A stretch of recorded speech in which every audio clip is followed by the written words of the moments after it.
Welcome to the Explainer. Today we're diving into electric current, the invisible force that powers literally everything.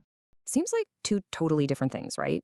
Well, they actually share a pretty powerful secret. Let's crack it. Yup, it's all about electric current. One is on a massive, natural scale. The other, totally microscopic.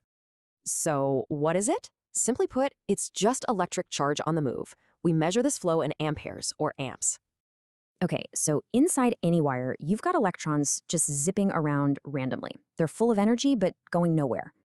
But once you apply voltage, it gives them a push. Now they all drift together. That drift is the current. All right, this is where things get a little weird. The way we say current flows isn't how electrons actually move. Basically, electrons go one way, but for historical reasons, all our diagrams show current going the other way.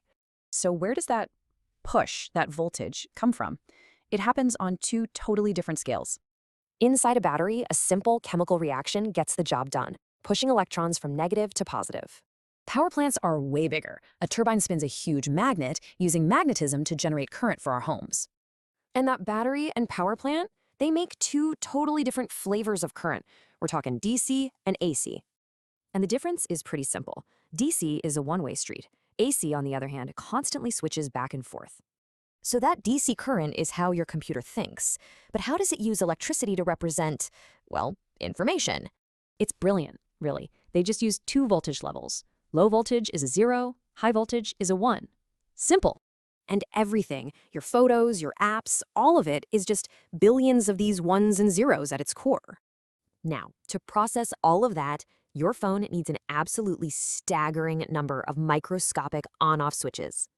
That's how many transistors are inside a modern smartphone, each one constantly flipping between a 1 and a 0. But, this invisible flow is powerful, and that means it can also be incredibly dangerous. And check this out. It takes way less current than you'd think to be lethal. We're talking thousands of an amp.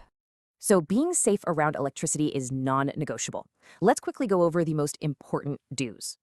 And, of course, just as critical, here are the big don'ts, the stuff you should never, ever do.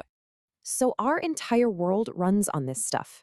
The only real question left is, what's next for